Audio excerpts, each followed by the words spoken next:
Welcome,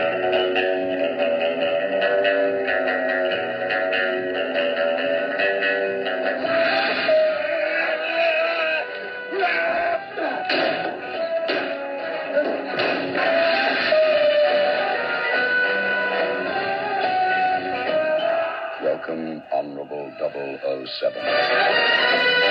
He's the one and only Sean Connery. Welcome to Japan, Mr. Bond.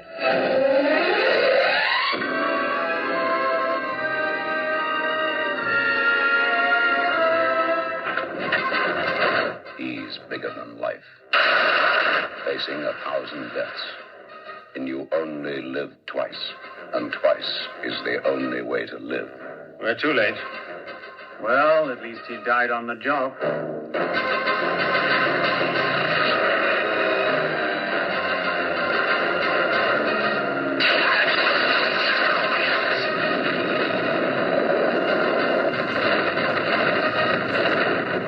Bond is dead. Bond is alive. Kill Bond! Now!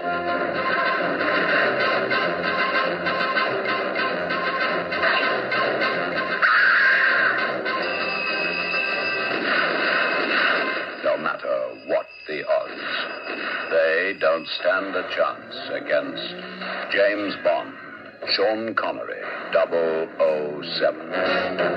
Bond, the world's greatest gentleman agent with a license to kill. And he never misses a chance. What's a nice girl like you doing in a place like this? Bond is back, grabbing love where he finds it. Like a lamb to the slaughter. Everywhere.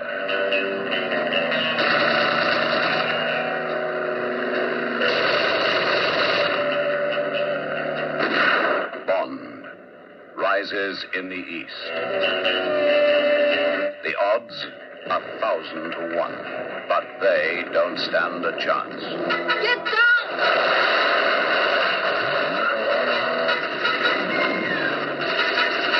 All this is just a drop in the ocean. The best yet from the film creators of 007.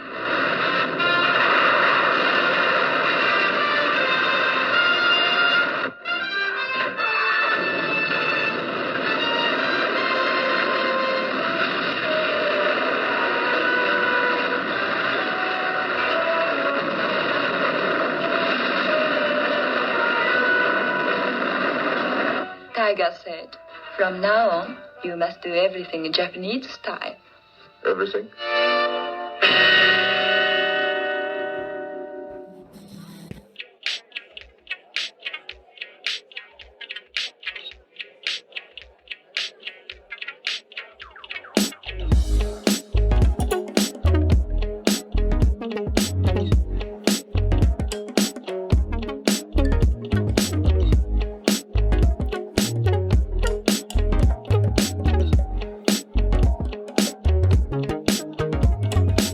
Welcome to the Tailoring Talk show with me, your host, Roberto Revilla. I'm a bespoke tailor, menswear designer, and owner of Roberto Revilla London Suit and Shirt Makers. This is the podcast where you drop in for the threads, but often leave with something quite unexpected. If you haven't already, please support the show by subscribing, and if you're listening on Apple Podcasts or Spotify, please help me out by leaving a rating and a review. It's time for part 5 of the massive Tailoring Talk James Bondathon, where we follow the James Bond series in order, ticking off each movie as each month goes by. My guests and I will be deep diving into each film, covering everything from our overall review and then digging into the clothes, the gadgets, the cast, and our favourite moments from each instalment, plus much, much more. So, we go back in time to 1967. Yes, it is You Only Live Twice. I'm joined once again by our resident poker star. If MI6 had put him up against Le Chiffre in Casino Royale, it would have made a much shorter film. It's Philip Rahman. Philip, how are you? Bobby, how you doing? You all right? I'm really good, thank you. I now find myself constantly worried about you, Phil. Really? Why is that? Well, I'm hoping that you don't get shot in the leg, because I don't want to have to rescue you with, Anyway, that will only make sense if anybody's listened to the Thunderball episode. And sadly, Alex couldn't be with us this week, but we are joined by the coolest dark saber wielding IT teacher around, known as The Voice. It's my good friend Jon Evans. Jon, how are you? I'm very well, thank you. And from henceforth, I shall be calling you Penny for this podcast. Because I love you so much, James. Is it a Moneypenny reference? Yep.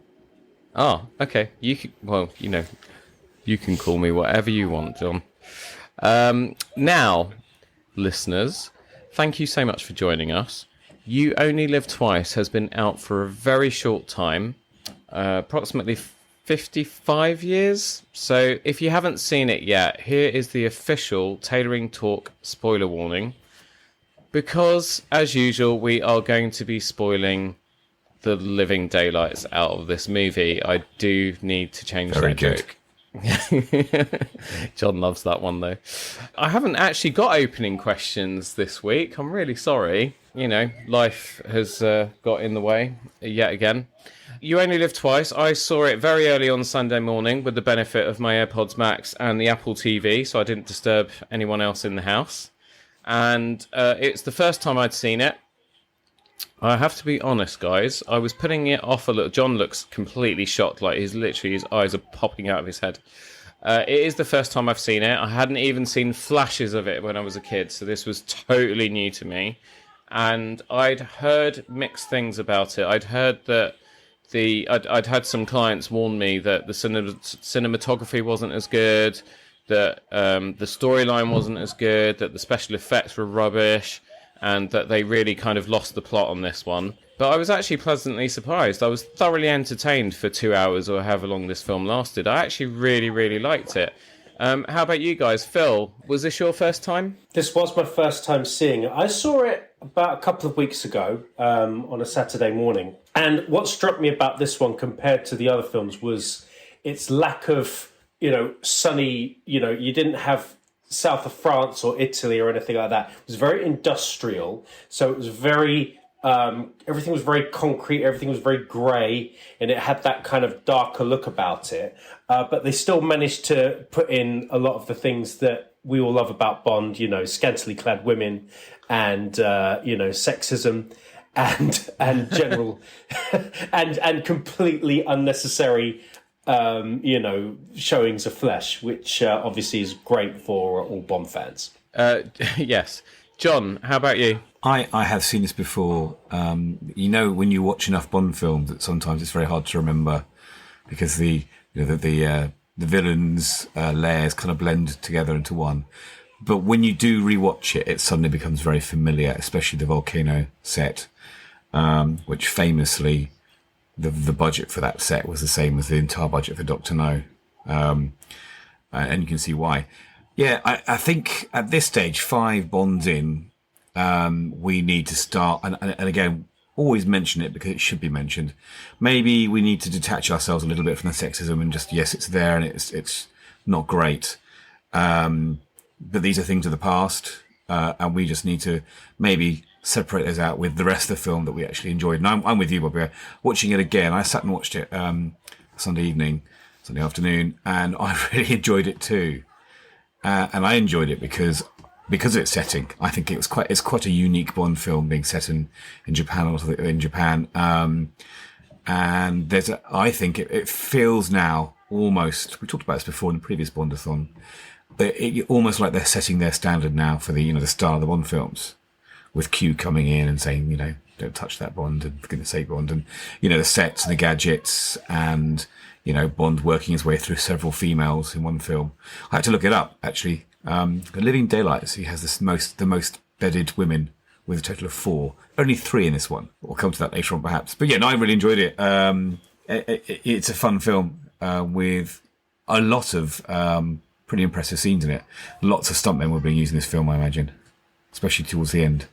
Yeah, no, exactly. I don't know if it was quite as many as in Thunderball, but yeah, I was pleasantly surprised by this. So this was the first one in the series where they strayed away from the original source material. So there was an original script treatment which was based quite closely on the novel. It's Roald Dahl. Roald Dahl did the screenplay, didn't he, for this one? Well, no, it was Sidney Bohm was the guy that basically wrote the first draft, but they rejected it, and they did use some of his... he's actually credited as having contributed to additional story material, because they did use some of his ideas. Ian Fleming was actually close friends with Roald Dahl, and it was actually, when I found that out, I wasn't surprised at some of the dialogue and so on. So Roald Dahl basically wrote an adaptation, but I think it was the first screenplay he'd ever written, bar one. So sorry, the second screenplay he'd ever written, rather. He had a really, really low opinion of the original novel. He said that it was Fleming's absolute worst book. Like, there was no plot in it, that you couldn't make a movie out of it. So he created a new plot, and he basically said that he didn't know what the hell Bond was going to do, and he only has 6 weeks to deliver a first draft. So what he basically did is drafted out a skeleton plot based on Dr. No, which is why you... Right, now, see, John's nodding, so now it makes sense, right? So that's basically where it sort of took shape. As one of you quite rightly said, forgive me, Phil, I think you said it, so this is really the first one where it feels a bit more contained, because... obviously, there was work in Pinewood and work in Japan and nowhere else. They skipped over on Her Majesty's Secret Service because that just involved having to find snowy locations and all of that sort of thing, and they just obviously didn't have the time for it, so they decided to go with... this isn't on Her Majesty's Secret Service, sorry. They decided to go with You Only Live Twice instead.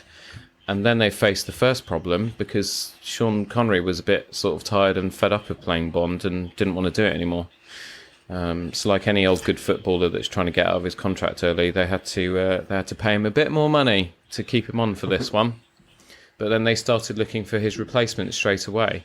And that's been a criticism that's been hurled at this film quite often. You always hear people saying that, you know, Connery looks disinterested.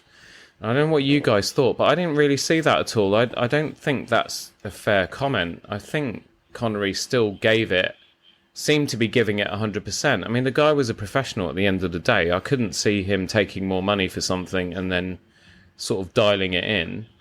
But how do we feel about his performance in this compared to the previous four? Phil? I thought that he gave a professional performance.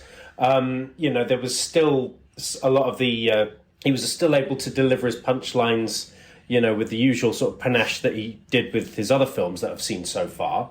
I think, he had to kind of suspend his disbelief a little bit, or you had to suspend your disbelief in terms of some of the things that he was capable of doing after such little training, shall we say.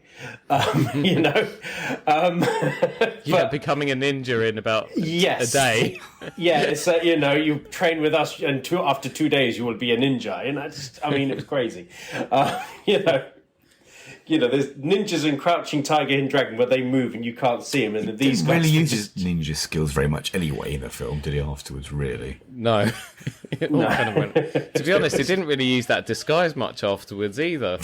But we'll get... What disguise? What are you talking about? There was no disguise. He just cut his hair. I had problems with that as well. Oh, dear. We will get on to all of that. John, how was Connery's performance for you? In light of what was going on?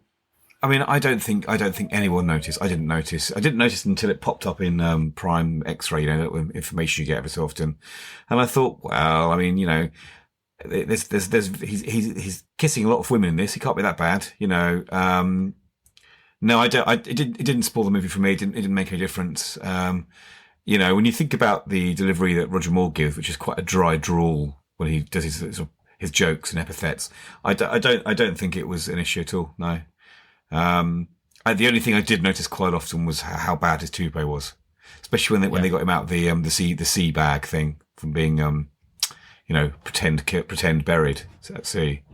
Yeah, exactly. And and I'll talk about the continuity in this film later on when we talk about production, because that was shocking as well. But no, I think Connery, as you say, held it together quite well for his last Bond. Yeah, this film, the opening sequence had sort of less action. So it opens with a space shuttle orbiting the Earth. But I was like, oh, this is a bit sort of Star Warsy, but not. But this was before Star Wars. I had to remember that. So, and then my mind sort of jumped to, I wonder if George Lucas was influenced by this.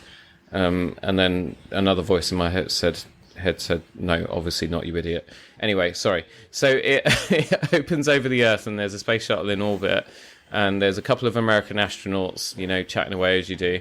And then all of a sudden, a Dr. Evil-like sort of space capsule sort of comes towards them, and then the end of it sort of opens up, and it swallows the space capsule. Very reminiscent of Austin Powers, and I know that Austin Powers came afterwards, and that's where it got all its ideas from, etc., etc. But I was like, oh, wow, okay, they've really taken it to...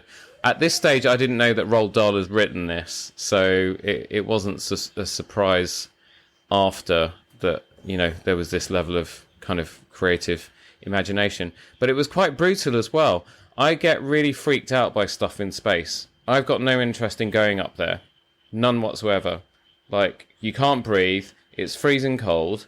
If you get untethered from something, you can be drifting out in space forever and ever and ever until you die.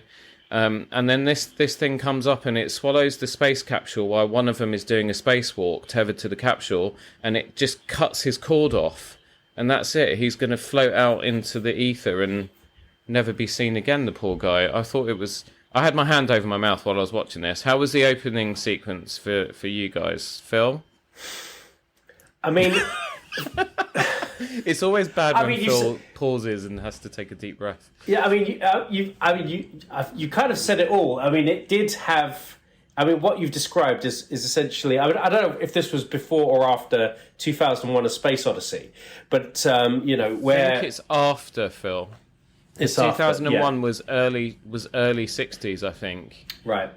So, I mean, what this had is just had snippets of, the vacuum of space and the dangers and what can happen when, when evil people, want to profit from it. And if you look, they've got the technology to do it, they were able to do it without any concern or worry or anything like that. I think I didn't have the same level of fear that you did, if I'm honest. But let's face it, Phil, I'm more a child than you are, and I have got a very overactive imagination. Yes, you do. So, definitely. Yeah, exactly. John's known me far less time than you have, and John's laughing his head off because he knows. John.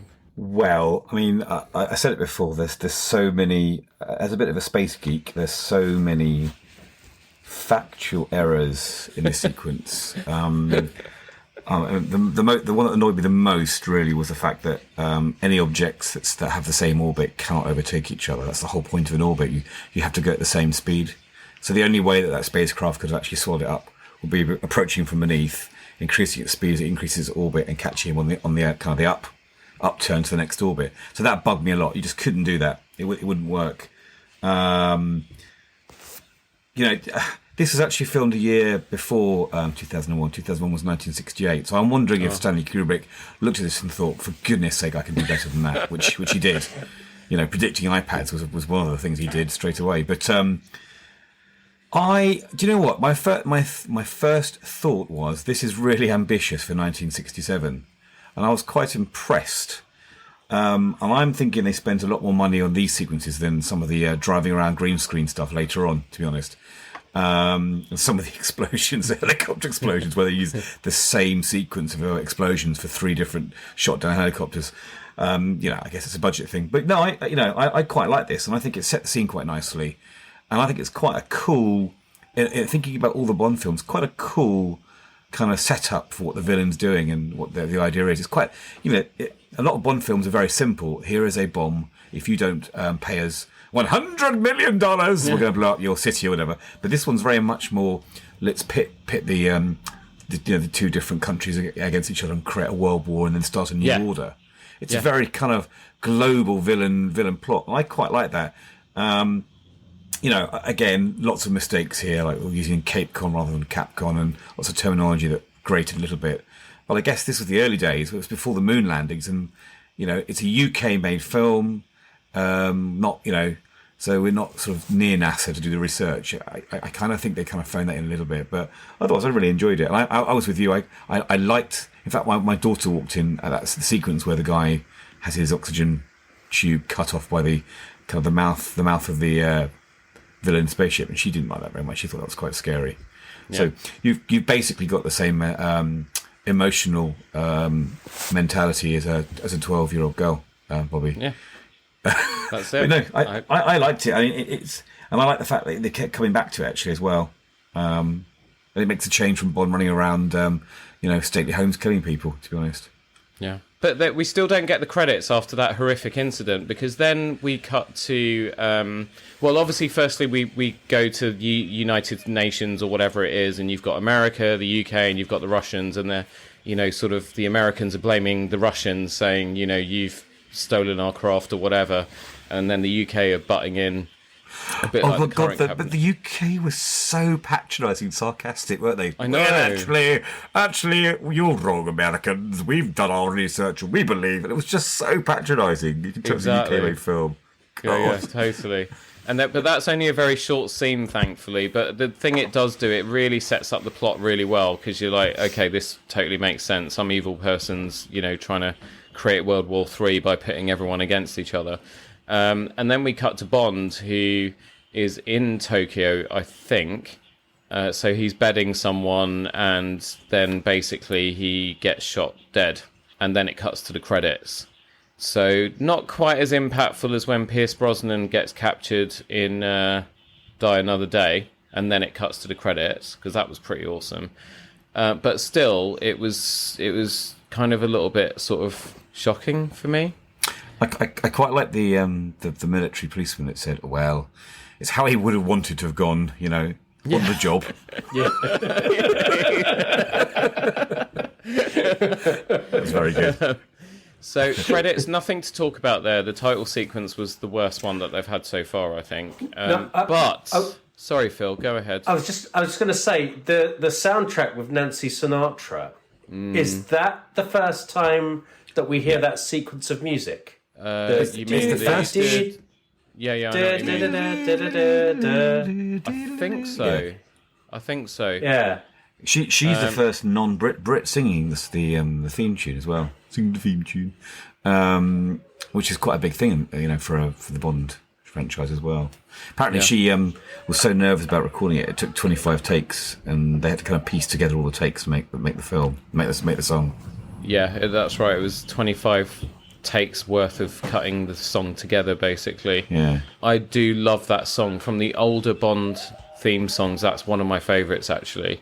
And I've had that song just playing non-stop in my head for the last however many hours it's been since I've seen it, 36 hours. There's a whole generation of people who, when they hear that, the first thing they'll think of is, hold on, they've nicked this from Robbie Williams. Yeah, but of course it's the other way around, isn't it? But there'll be a whole generation of people who wouldn't have seen this film, who heard that song and thought, this sounds really familiar. Yeah. I mean, bold statement, I'm going to say it. I think so far this is the best soundtrack I've heard. So up till now, this is the best soundtrack. It's the best singer. And Nancy Sinatra was a huge star in 1967. She was like, the Billie Eilish of the time. She had so many hits. She was so popular. And she was able to capture Bond so brilliantly. And the song's fantastic. And the orchestration's fantastic. Yeah. Great song. Really good song. No, absolutely loved it. So after the credits, then obviously it's the newspaper cutting showing that British naval commander's been murdered, and I was really trying to zoom in there to see if he was named as James Bond or not. And then it's the military funeral at sea, and his body is shunted into the water, and then immediately a couple of the extras that were still in the sea from Thunderball turn up. And immediately go and retrieve the body, and we find that it is actually he's then put onto a submarine, and it is Bond. He's still alive, and they've faked his death. I thought, okay, yeah, fine, should have seen that coming. But then I thought, what is the point of going to all this effort? He's going to break cover within about 5 seconds of starting this mission. He's the most well-known, most famous, least secretive secret agent that has ever existed. Well, I don't know though, because for a long time, when he goes and sees Tanaka and the redheaded another redheaded sidekick, they really don't know he's Bond. They think he is Mr. Fisher. They just think he's some dodgy guy, don't they? That's why he has to do all the "I love you" code word stuff. Yeah. Right? That was so funny with Tanaka, wasn't it? It was absolutely brilliant, that was. But then, we see some familiar faces because... sorry, not Tanaka, I meant Asato, sorry. Getting my Tanakas and my Asatos mixed up. Yeah. Oh, remind me something with one of the Asian actors that I want to ask you guys. But we'll get there because that's much later in the film. We've got the old favourites are back. So Bernard Lee is M, and they're all in naval uniform as well. Moneypenny looking particularly delicious in her get-up. So he gets his mission briefing, which is to find out what the hell's going on with these disappearing space shuttles and stuff. Then I can't remember what happens directly after that. I guess he goes to Tokyo, doesn't he? Because that's where he's meant to be. Yeah, well, they shoot him out of the torpedo tube, don't they? Oh, yeah, there was that. I'm pretty sure that would kill you. I'm pretty sure being shot out of a torpedo tube and just wearing scuba gear would kill you.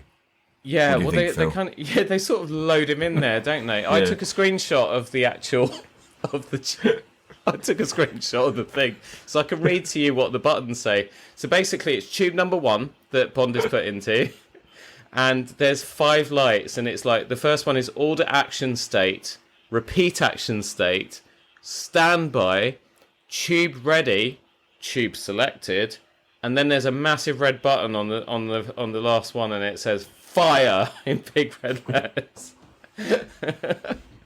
There we go. He goes to Tokyo after that. He does go to Tokyo after that. Now, can I talk about the tailoring, please? Yeah. Okay, because there's a difference. This is the first time we see some changes in the style of tailoring, because prior to this film, as you guys know, I've always complimented the tailoring. It gets a little bit what's the word? American, for want of a better word. So the button position on his two. So he's wearing a grey two-piece, and it's a 2-button, single-breasted. The button position is much, much lower, and as a result, his tie keeps flipping out the top of it. There are so many scenes where you see him having to tuck his tie back in, and the lapels are much narrower as well. And I was a bit disappointed that they decided to change the tailoring up, and I'm gonna, while you guys are talking in a minute, I'm gonna look it up and see if I can find anything about it, because I'm looking really at it now. I'm looking at his suit now, and it looks like it doesn't fit him properly. It looks like it was a suit designed for a guy with a paunch, and obviously Bond is slimmer, and so you've got all this kind of space in front of his sort of just above his waist where his tie is just tucked in, and it looks like it just doesn't fit him. Like it's been made for the wrong person. Yeah, it's so unbalanced, because Sean Connery was so tall and also so broad, because he's a powerful looking guy, and in good shape as well, and this just does nothing. It just unbalances him. So I was really, really disappointed with the tailoring in this. I'm definitely. Do you think they used a local tailor on set, on location? Because you can possibly. My mate's dad back in the 90s used to go on business trips and take an empty suitcase with him and have all these suits made whilst he was there, for like stupidly cheap compared to back in the UK. And I wonder if they just went to a local tailor's and got some made up for him, like in street vendor tailor sort of thing. Probably still very good quality, but not quite the same as Savile Row, really, is it? Yeah, no, exactly. Well, they might have just got like the pattern that they had over in the UK and thought, well, we haven't got time to do it here, and then we'll just get it to a local guy. Says, this is the pattern, these are the measurements, get them made like this, and this was the best they could come up with. Yeah. This is the first Bond film where he doesn't wear a tux. Oh. Well, I mean, you wear a tux for an occasion. If the occasion demands it, you wear it, and there's no, you don't really wear a tux to the back sort of changing room of the sumo wrestler's place, do you, really? I mean, he looked a bit out of place there with those big sweaty men, didn't you, really? Yeah. Oh, he stuck out like a sore thumb. Yeah. It's a herringbone suit that he's wearing. It's not plain grey. Yeah, it's just really disappointing. Anyway, so he finds his way into this sort of sumo wrestling club, and that's where he meets Aki, I think her name is. who at this stage we don't know that she's on Aki. We don't know that she's on. It's her real name. Her Akiko Wakabayashi was the actress, so it was actually her real name, Aki. Oh, okay. I think she was a character that was added in to this. I'm not sure she was actually in the original novel. Right. I'll probably need to look that up. But yeah, so she's a Japanese secret agent who's on the same side, but at this stage we don't know that. From the sumo wrestling place, she then takes him to meet God, what's the guy's name? He had a very English voice. Tanaka. Henderson. Oh, Henderson, yeah. Henderson, yeah. Now, we've got to talk about the car. Well, and Henderson, because that confused me a lot. We'll go back to the car in a second, but go back to Henderson. But yeah, I want to talk about him because I got very confused when I saw him. The car was beautiful. It was a Toyota 2000 GT, open top. Absolutely gorgeous car, and it was kind of the car that put Toyota on the map to the Western world as being able to design and produce a mid-engine sports car that was actually not just good looking, but actually performed really, really well as well.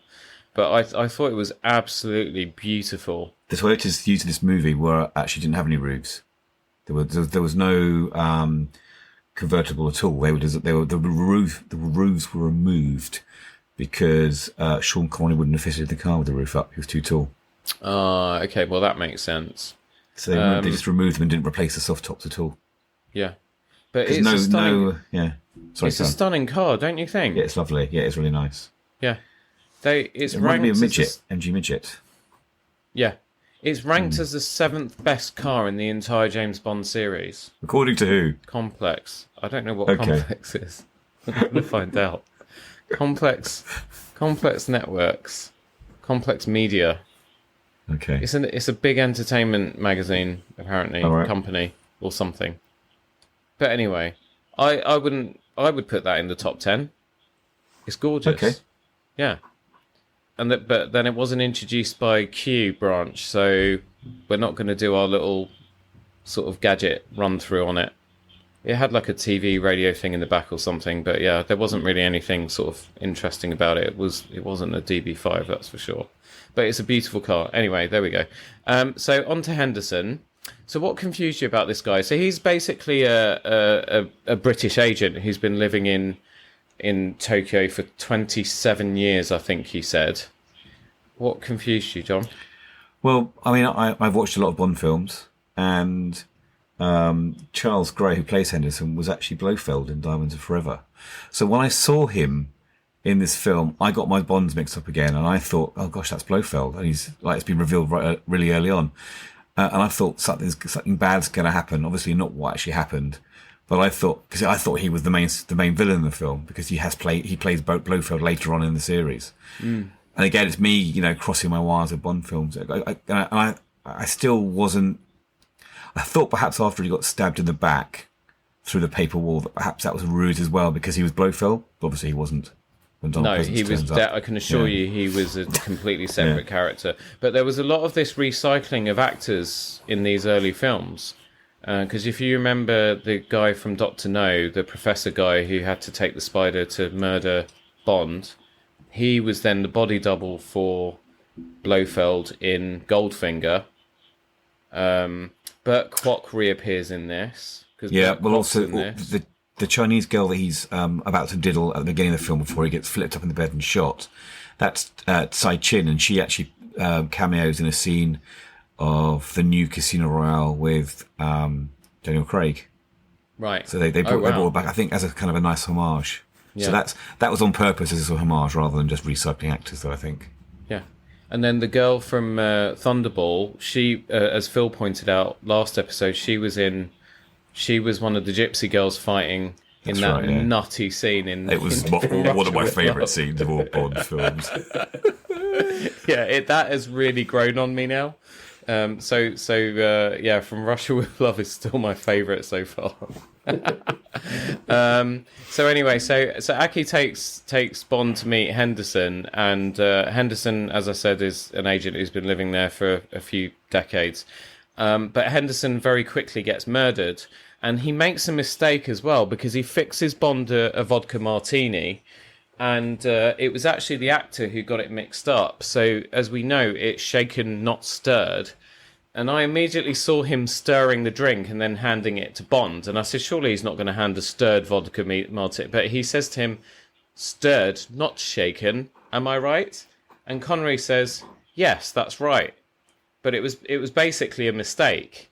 So I guess that would be the first of, I'm guessing, one of many continuity errors or errors that John's talking about. Did anyone else notice that with the drink? Yeah, I noticed that, and I just thought, well, they didn't really have it established at that point, 5 films in, whether it was shaken, not stirred, or stirred, not shaken. So maybe they just hadn't figured it out at that point. It wasn't as big a deal by that point. Yeah, well, I think I've read somewhere that it was actually a joke by the producers. It was intentional rather than a mistake. Okay, fair enough. So I don't know. I mean, maybe it was established, and 5 films in, they thought they could start making jokes about it. I mean, that they still do that now, don't they? 25 films later. So this, I did enjoy this film. I will just say that at the outset. But here's where the first of many little niggles come for me, because Bond goes after the assassin, and he knocks him out, or kills him rather, and then there's a car waiting for the assassin. And so what Bond does is he takes the guy's shoes and takes his coat and disguises himself, and he takes the guy's face mask. The guy's wearing one of those COVID type masks, or what we know today as a COVID mask, which was very unhygienic. But Connery is like 6'4", I think, and this guy's Japanese. And I don't mean to be rude or stereotypical or anything like that, but most Japanese people are on average quite short. Well, definitely they were back in the 60s, unless they were sumo wrestlers, because sumo wrestlers seem to be really, really big. And there's no way Bond is going to do everything he is about to do for like the next 20 minutes of the film in that assassin's shoes, because that assassin had to be like a size 7 at most, and Connery, I'm sure, has probably got like size 11 or 12 feet. John's probably going to look this up now. No, I'm just... for me, it was the continuity again, all the continuity mistakes in this scene as well. Yeah. But yeah, it's hilarious. So he then ends up in infiltrating Osato, which is a chemical research center or something. I have no idea what they were doing in there. And that's where he has his first big fight, which was quite brutal actually. Because the way he knocks the guy out at the end, and the guy just goes literally just spinning and skidding across the floor, and then suddenly just stops. I was like, yes, come on then. But yeah, it was the distraction for me was I could not stop looking at the shoes, thinking there is absolutely no way he's comfortable in those. That does not work. He wouldn't even be able to get his feet in them. Phil? Well, I mean, I'm just thinking of, when Bruce Willis in Die Hard, John McClane, he couldn't fit into the shoes. He ended up having to go barefoot, which was the main part of the story that was written in. And then he goes in with size 12 feet and fitting into size 7 feet, without any problems at all for the next 20 minutes. I'm watching the fight scene now, and he's wearing they're brogues, actually, he's wearing. Yeah. And they're massive, and they look like moon boots on Bond. So they did fit him, but I'm thinking that the assassin was obviously rattling about in them, and that's probably why he was easily taken down by Bond when he was waiting by the tree, because those shoes are big. I would say at least size 13 or 14, actually. So Bond then has to escape after he manages to steal whatever it was he stole from the safe. And then Aki turns up because Bond's being fired at and shot at. And, we've got the usual guards that have got, the same... They've been to the same target practice school as most stormtroopers go to. And then Bond basically is then led to where Tanaka is based. Is it Tanaka? Is that his name? Yeah, well, she leads him down that corridor, doesn't she? And he slides down. The floor kind of opens up beneath him, and he slides down, sort of Wallace and Gromit style, straight into his lounger in front of Tanaka, unceremoniously, I think is the word. Yeah. And Tanaka, this is kind of like almost the beginning of a beautiful little friendship, isn't it? I mean, started off when he gives him the sort of key phrase. So then how do you feel about me? Well, I love you.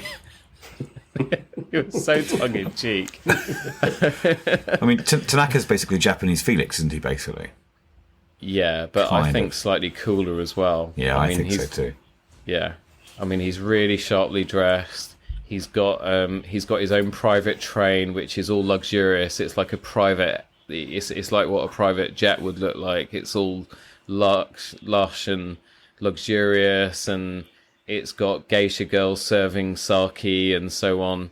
And this is where like Bond demonstrates that he's got some culture about him, because he knows the correct temperature for sake to be served at, and is very respectful of their sort of customs and so on. But this is where we get the sort of first kind of taste of Roald Dahl's influence on the script when Tanaka takes him for a bath, basically, and Alla enter the dragon, all the girls walk in, and well, Phil, why don't you describe what happens next? Well, if I'm not mistaken, this is where they get to... It was kind of a bathing session, almost like Coming to America, where the girls in Coming to America are basically bathing the royal family. Shall I clean the royal penis, sir? Yes, exactly. And there was that whole thing of, in our culture, men come first and women come second, a la Austin Powers. It was... I mean, it was... Well, Phil, you say Austin Powers, but that scene where he's in the pool and one of the... he's chosen one of the washers, and she drops her outfit, and all you see is her pair of legs to the camera view, looking at Bond, sort of looking up, like, sort of adoringly. That, as soon as I saw that, all I could think of was Austin Powers. Yeah. That angle and that use of the legs. It was perfect from that regard. Totally. And then after that, he goes to meet with, I guess it's one of Blofeld's agents, isn't it? What's the guy's name? Roberto. Then there's another dangerous redhead, like the one that we had in. Yeah, she's called Helga, I think, unimaginatively. Yes. Helga Brandt, her name is. Yeah, played by Karen she's another Dor. new character that was put in as a filler because they basically needed to fulfill the criteria of. I will tell you what the criteria was because they had actually worked out a basic formula. So Roald Dahl was given free rein completely on the script, but he was not allowed to deviate from the following, which was. Well, whilst you're looking it up, Bobby, all the Spectre agents had numbers, didn't they? They was did. She number yeah. three? Was she number 3 or number 11, something like that? Burt Kwok's character apparently is number 3. Oh, was he? I thought he was number 4. No, he's number 3. Oh, I'm thinking of Michael Chow, who's that very Oxbridge accented receptionist watching Bond go through on his circular built-in TV panel on his desk as he walks in to see Osato. Yeah. So he's number 4, I think. Right, so Osato is credited as being a Japanese industrialist secretly affiliated to Spectre. And then Helga Brand, played by Karen Dor, is number 11. She is a Spectre assassin. Yeah. So she's number 11. And then Burt Kwok is Spectre number 3, one of Blofeld's henchmen. But this is where I got confused, like you did with Henderson. So Kwok, as we know, was in Goldfinger. Mr. Ling, wasn't he was just a Chinese agent called Mr. Ling. Yeah. He wasn't number 3 in Goldfinger. That's what confused me. So these early films, them rotating the same actors into different roles is actually quite confusing. But to be fair, Japanese actors from the UK, there wasn't many Japanese actors from the UK going up right into the 80s and 90s. They've always recycled the same ones. You always see the same people. There's that very, very famous actor who played the main evil dude in the Chinatown film with Kurt Russell. Oh, Big Trouble in Little China. Big Trouble in Chinatown. Oh, yeah, he's a very famous actor. He was in Gremlins as well, wasn't James Hong. That's James right, Hong. Yeah. You see him a lot because he's so good. Yeah, he's in Gremlins. Yeah, he's the main guy. Yeah. The girl formula is what Dahl wasn't allowed to stray from. So it's basically 3 women for Bond to seduce, an ally, a henchwoman, who both get killed, and then a main Bond girl. Is that Kissy, the main Bond girl? That will be Kissy, yeah. Yeah. He doesn't really say much, so there we go. So he meets Asato. Asato obviously has got some X-ray scanning device in his desk and sees that Bond has a gun. I mean, they know who he is at this stage, don't they? They know I don't think they do. I don't think they do.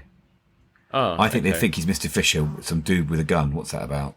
Yeah. Oh, yeah, that's it. So it's his sort of cover.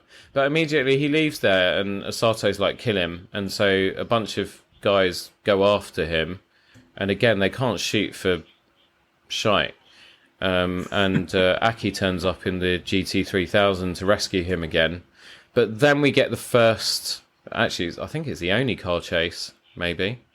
But we get quite a good little car chase. And then the first big set piece with the helicopter.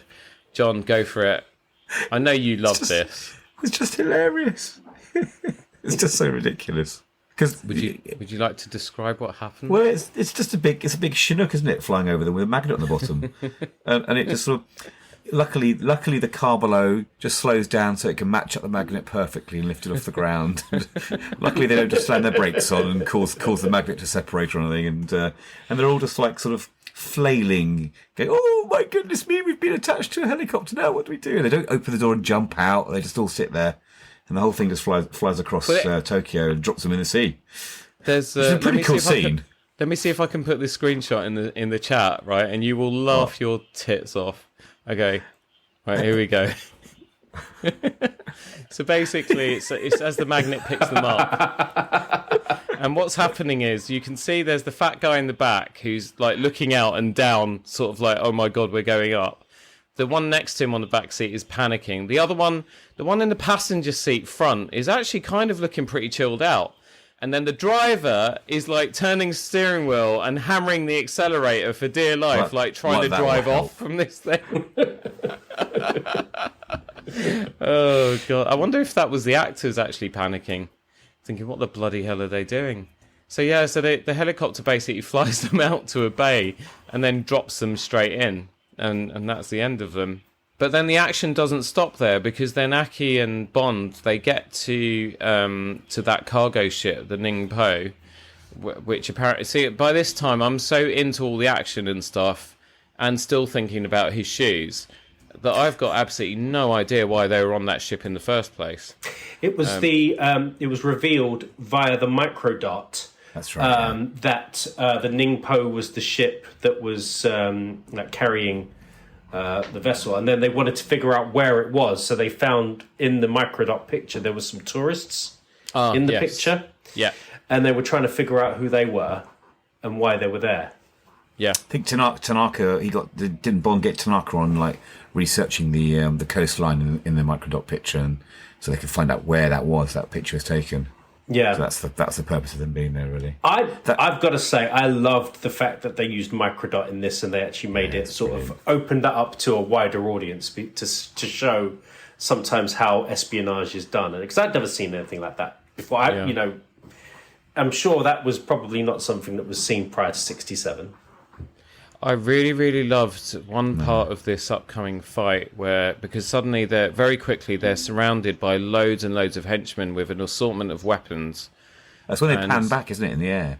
Yeah, Bond scene. manages to gradually work his way up to the the deck of the ship, and then the camera pans back, and like an aerial view, and it's just a continuous shot of Connery running from one end of this ship to the other, surrounded by all these guys, taking some of them out wherever he can until he manages to get to a door to get back into the ship to go down to a lower deck again, where he's promptly knocked out. But that shot of Bond, trying to escape them and fighting. It's the fat man in the car attached to the electromagnet with his cine camera filming, isn't it? Basically, that was it. Yeah. It's just it's the two things are happening simultaneously. Yeah. My heart kind of soared because I was like, you mean that's some of the danger and peril that a secret agent like that would have to go through.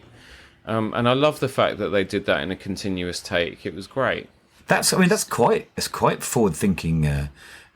Direction there, really, isn't it? I mean, that's you see that even now. Some of the oh God, what's his name? The other Bond style films with Matt Damon, Jason Bourne films. Jason Bourne, yeah. Yeah, you see a lot of that in the Jason Bourne films, and even in some of the scenes with Daniel Craig, where he's on his motorbike in Malta, wherever it is, and it pans out. There's the scenes going across the rooftops in Marrakesh. It's a formula that's used, but it's really successful. Yeah. For 1968, it's pretty impressive, really. Yeah, no, totally. 1967, sorry. So Bond is captured, and then he's confronted with Helga as he's tied up, and doesn't waste any time. Somehow, she pulls a plastic surgeon's scalpel out and threatens him with it, and somehow she ends up sort of cutting his spines off, and then they have a real proper snog, and then he uses the scalpel to cut her dress off, and and off they go. So. I'm just putting some screenshots in the chat. It's a very curious scene, this, because he knows that she's a baddie. She knows. I think you're right. By now, she knows he's Bond, or at least he's an industrial spy, and they both know what they're getting into. You know, they do the dirty, but oh yeah, thank you. But it's just a weird. I think it's one of the weirdest sort of sex scenes. It is a sex scene, really. It's implied, isn't it? In the Bond franchise, because they both know nothing will come of this at all, and it's going to end badly in some way. I mean, imagine what the pillow talk must have been like. I don't know. Well, maybe shouldn't. I mean, the other thing as well is she knows that Blofeld doesn't tolerate any type of failure whatsoever. So she is risking her life. But I don't know if this was, either the producers are like, no, this has to happen at some point, so you need to stick it in. He has to seduce the... It's a very poor use of words there, Bobby, by the way. And you, Sean, have to stick it in. Or if it plays into the whole, what they say in the early trailers for Dr. No and so on, men want to be like him, women want him, he's irresistible...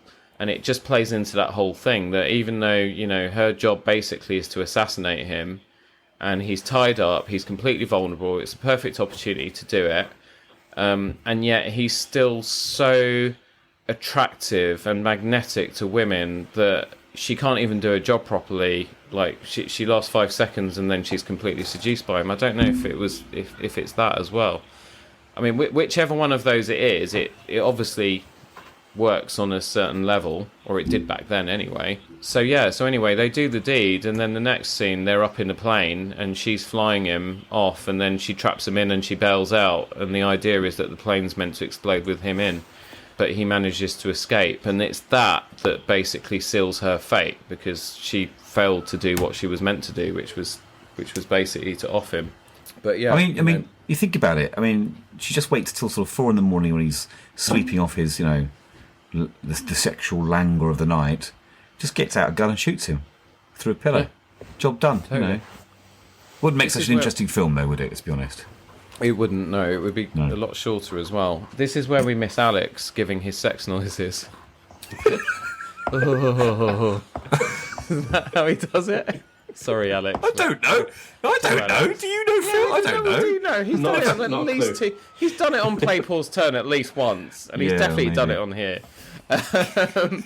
Anyway, not done it. Anyway, sorry. Look, regular listeners know what I'm talking about. If we've got anyone regular, if we have, by the way, you deserve a medal. Please write into the Tailoring Talk podcast email address, or DM me on Instagram, and I'll send you a prize. I don't know what, but I'll find something to send you. The Bondathon podcast. You only listen twice.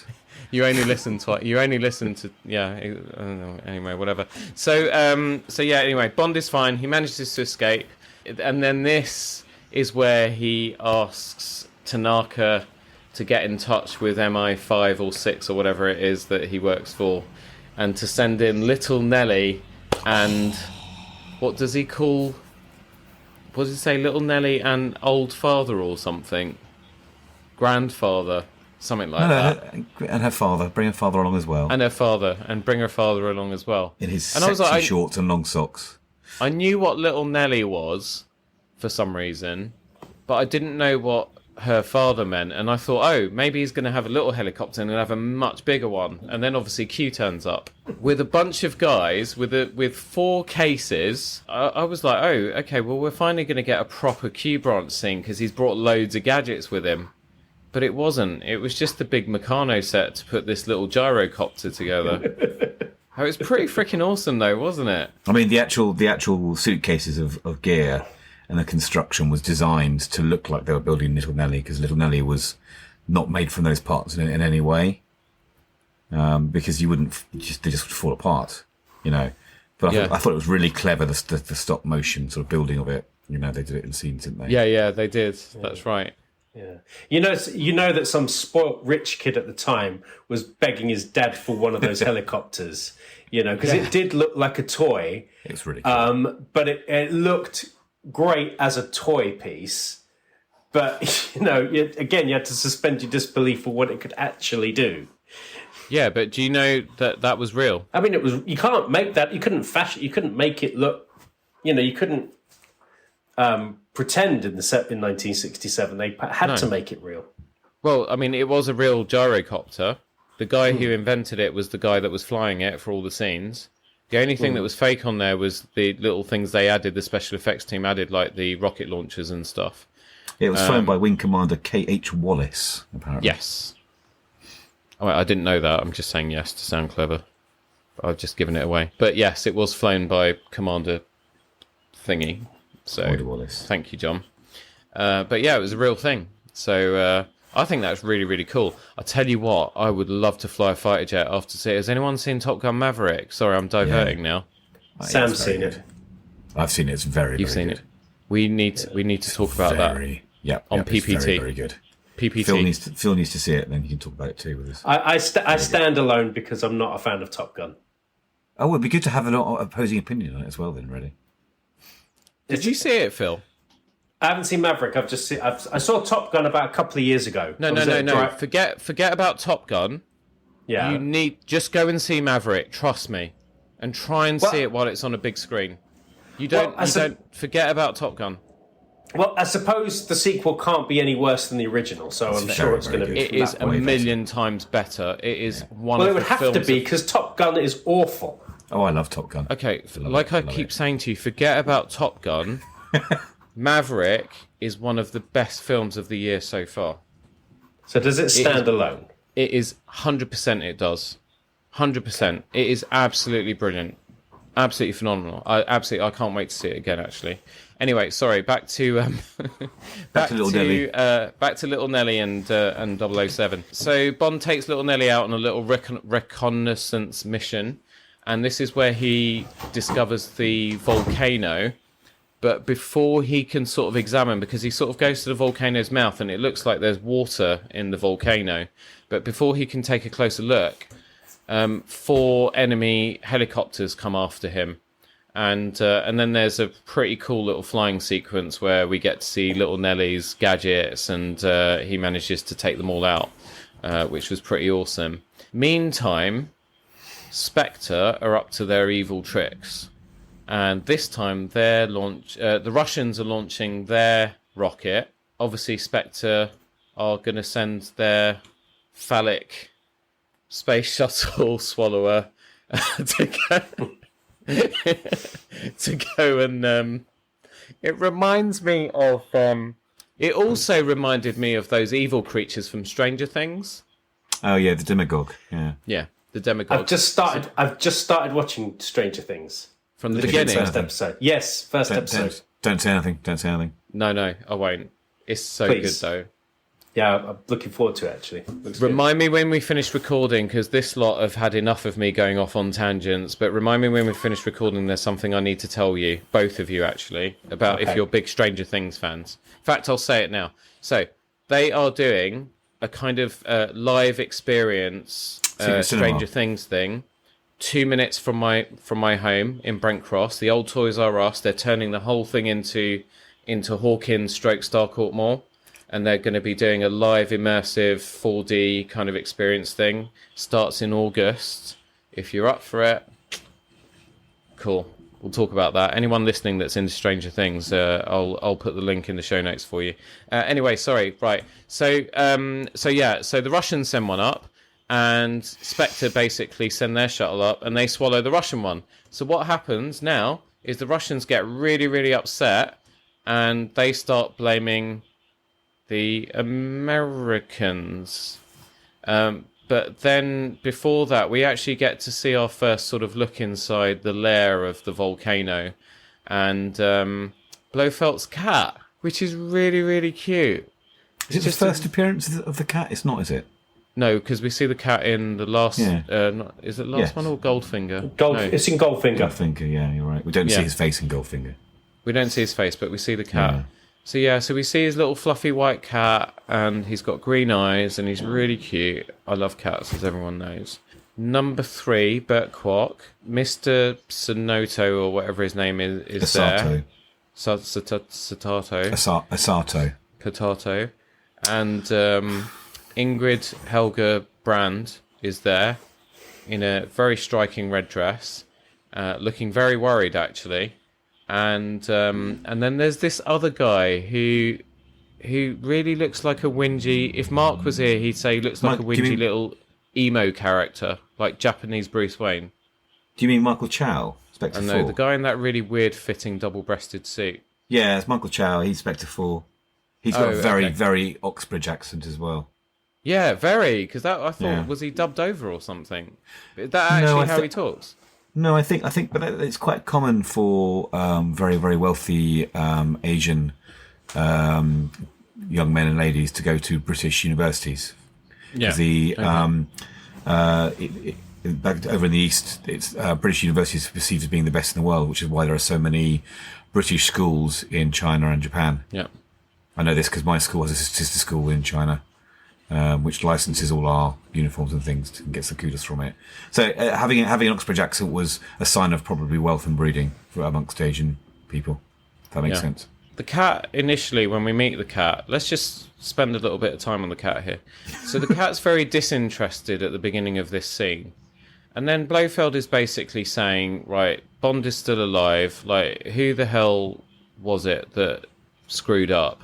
He's going to give them the sort of warning about what happens potentially if you do screw up, because then we get to see his piranha tank. I was really disappointed that we didn't get to see any piranhas, though. I don't know if they'd spent all the fish budget on the sharks in the last film. I don't think they were actually going to have real piranhas in this film. I think that's the point. Why would you have real piranhas when you can run some bubbles through the water and make it look scary? Yeah, this is true. I mean, is there such a thing as a piranha wrangler? I don't know. I have no idea. We could ask who directed the original Piranha movie from the 1970s. Was that the same guy that did Gremlins? I don't think so. That was a real sort of B movie, I think. No, but I think the director. I think the director of that directed Gremlins. John's going to look it up. Robert Zemeckis. No, not Robert Zemeckis. That was Back to the Future. God, keep up. Spielberg. That's where you're getting confused. Spielberg is a link between Gremlins and Back to the Future, and Zemeckis directed Thingy, and Joe what's-his-face directed Gremlins. It's Joe Dante. Joe Dante, yeah. So I think the whole Piranha film was a parody Piranha. of Jaws, apparently. Yes, exactly. Yeah. Anyway, sorry, we're going off on one again. So Blofeld is kind of really disappointed and so on, and then he starts to talk about what happens when you fail, and that he's got a piranha tank. And then look at the cat's reaction when the conversation changes to someone is going to get killed. Sorry, I'm just putting, you guys can't see this, but I'm just putting little screenshots up for the guys. Okay, ready? So disinterested, right? Now, someone's going to get it. The cat's head just snaps around and it's like, right, okay, here we go. Mate, he's just seen fish. Cats like fish, don't they? It's dinner to him. That's what it is, really. Well, yeah, I don't think cats like piranhas, though, because piranhas eat you. Now, so this is where Helga gets it. She bites the dust on this one. She is ultimately responsible for Bond still being alive. So she basically goes up the bridge, and that's when Blofeld puts his foot on the pedal, and a la Jabba the Hutt, the bridge drops, and she drops into the water. The actress actually did this stunt herself, because they couldn't be bothered to pay someone else to do it. So she was quite up for it. Yeah. So it is actually her, Cat Dior, that we see falling into the thing. I think her name's Cat Dior. I might have that wrong. Karen Dior. Huh? Karen Dior. Karin. Yeah. I think it's a South African name, Karin. Yeah. Don't know if she's South African. Karen, that's it. Sorry. So yeah. I once dated a Karen. That's why I know. You see. Oh, okay. Yeah. Nice name. Then we're back with Bond and Tanaka and Aki, and they go to the training school for the ninjas. So...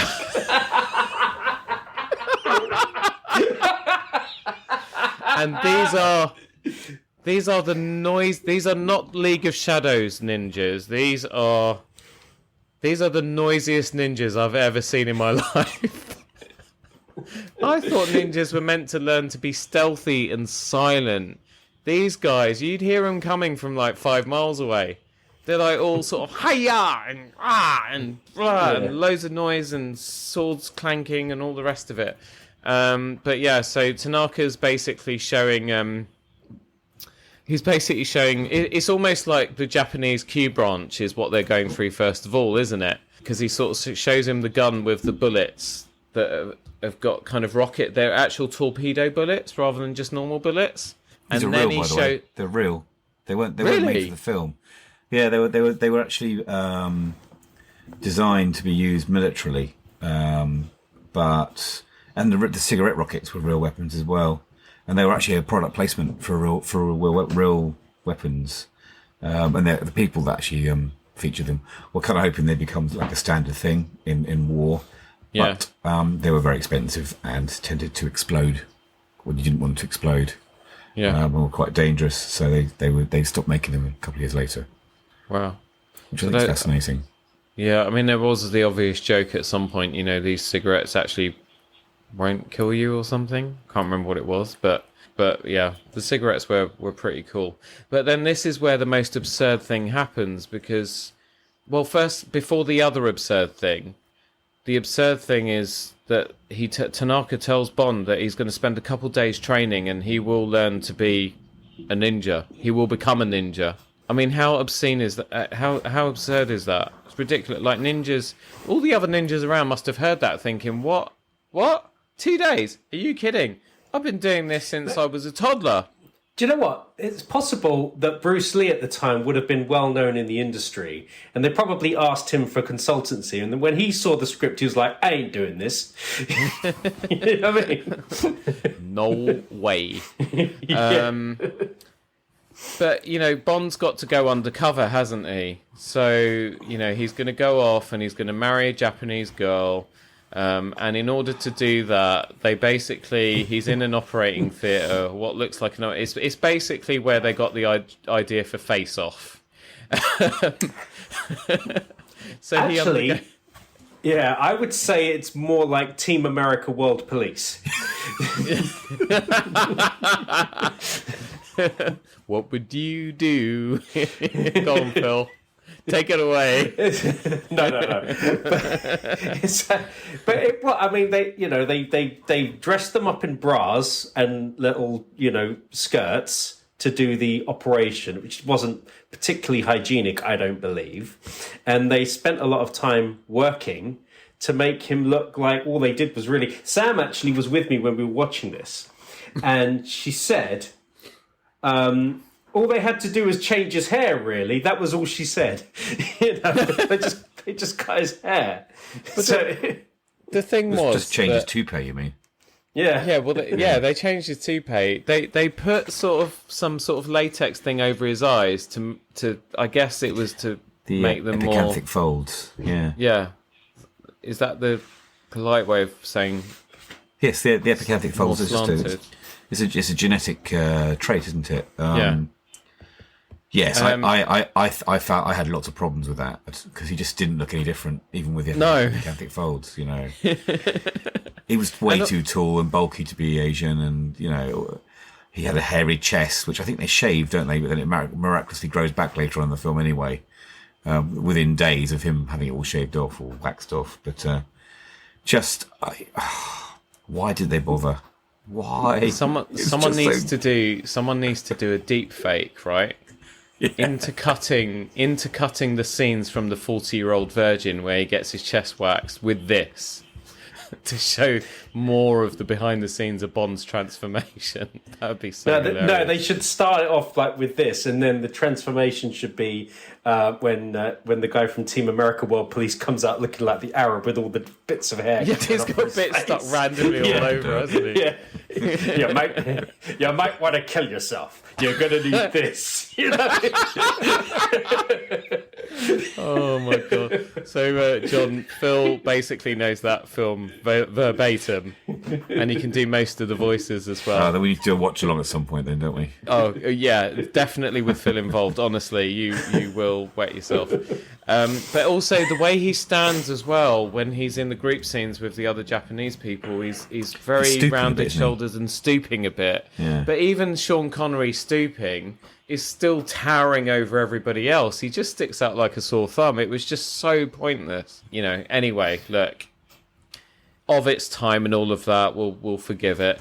But that night he goes to bed with Aki, and unfortunately this is where she meets her end, because an assassin comes in and basically is meant to be poisoning Bond, but ends up, he turns in his sleep, and then she turns, and the poison actually drops onto her mouth instead, and she gets killed. It was quite a cool application of the poison. I think it was quite authentic as well. The way the liquid was dropped down the string. I thought that was really interesting. Yeah, it was very sad as well. And it was clear that the assassin ninjas moved a lot more like ninjas than the good guy ninjas. Yeah, than the SIS ninjas or whatever their organisation's called. So she's dead, and then the next day it's down to some hard work for Mr. Spock. And that's exactly what I was just thinking when you said that. I've got a freeze. That's exactly. He is. It's Mr. Spock, isn't it? Exactly. Unbelievable. I will be posting a lot of these on Instagram stories after this episode goes out, so that you all, basically.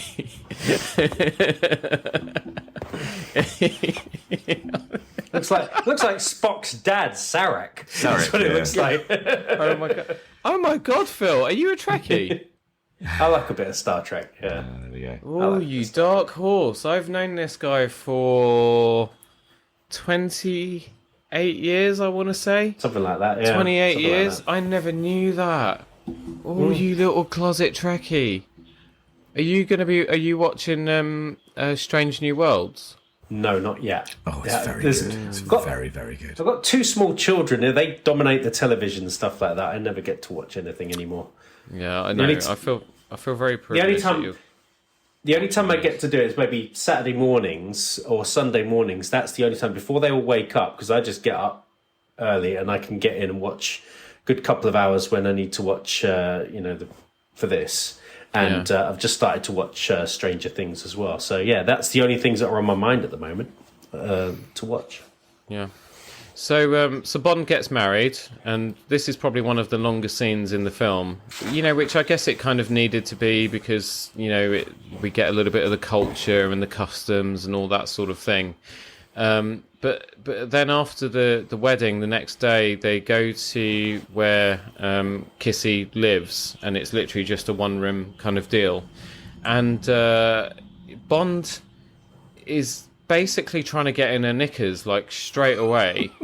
And she says, no, your bed is over there, this is business. And he's like, no, but we're on our honeymoon.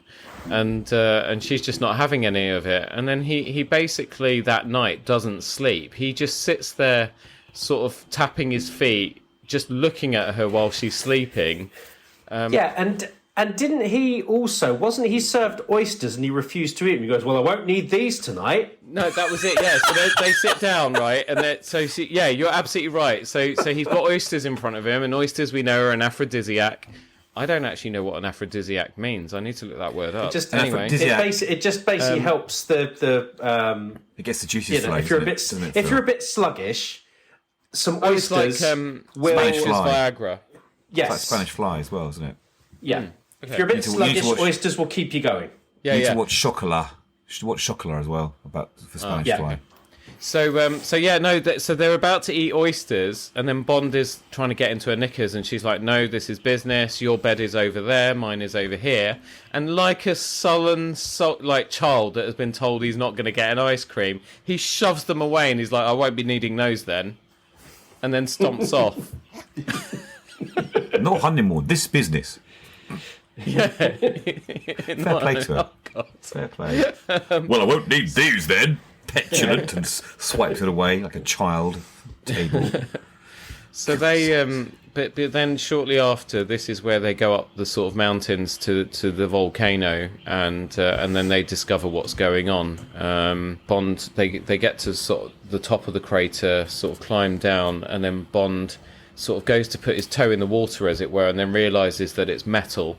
So he goes out onto the roof, and at the same time, I think the Americans are launching another shuttle, because we get an exact repeat of exactly the same space mission control scene that we got earlier in the film.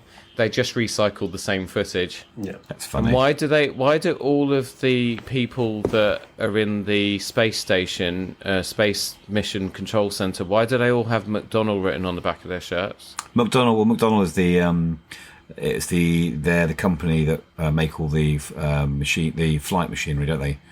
Oh. McDonnell, and they're the engineering company that make all the engines, and I think they would construct like all the planes and things as well.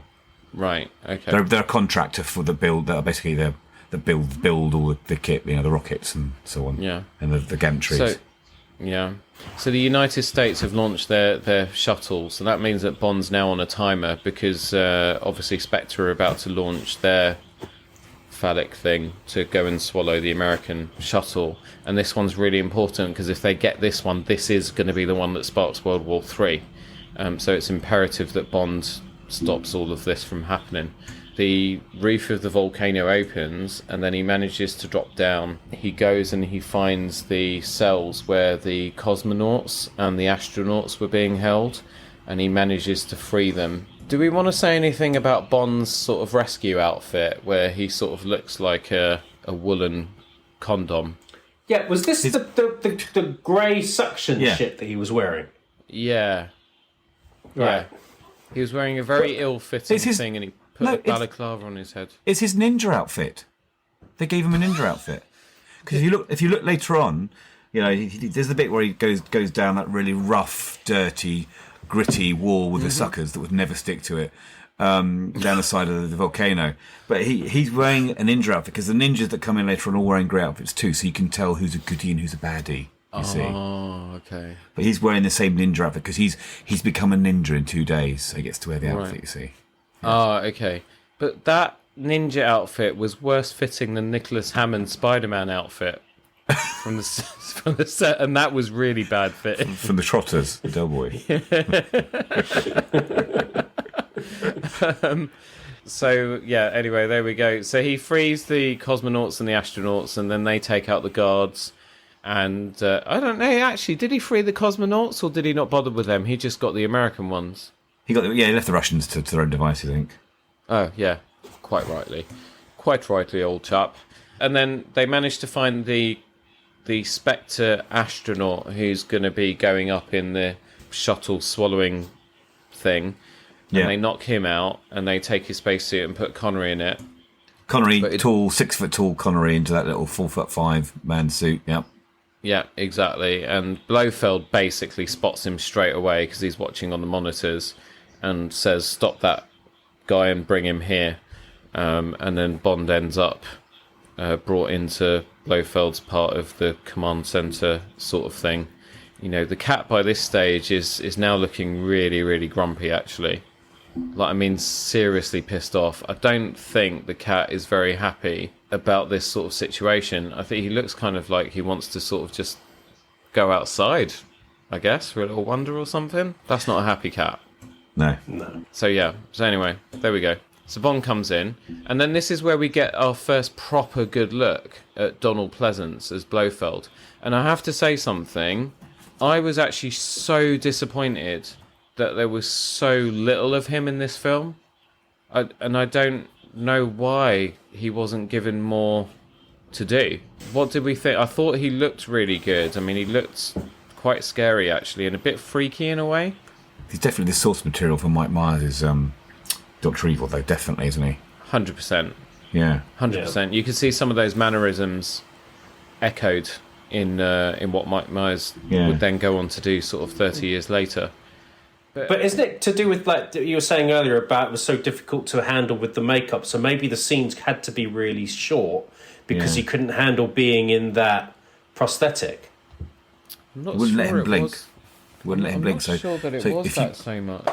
If you go back and watch it, though, he never blinks throughout the film at all, ever. Yeah. Which I find really interesting, because was he doing that because of the makeup, or was he doing that because he thought, like a bit of method acting, maybe that's how this villain, he'd be like a shark. You know, sharks don't blink, do they, except when they bite you? So here's an interesting thing, right? Donald Pleasance, he was brought in at the last minute. So originally, who was supposed to play him? A Czech actor called Jan Verick was originally cast as Blofeld, but then he fell ill, and I think the producers kind of didn't really... They weren't kind of feeling him because he sort of looked a bit like a sort of Santa Claus type figure. So Donald Pleasance was brought in at the last minute. The cat isn't actually the original cat from the beginning of the film, because the original cat went missing after one take, and so they had to order a standby cat. Well, hold on.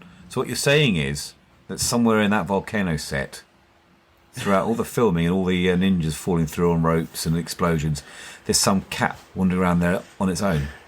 Yeah, basically. They say this, don't they? You know, when on Next Door, when someone says their cat's gone missing, and then they always say, can you please check your sheds, check any builders' sites and so on, because the cat could have gone in and it must have just got stuck behind some of the plyboard at Pinewood Studios somewhere. Well, there you go.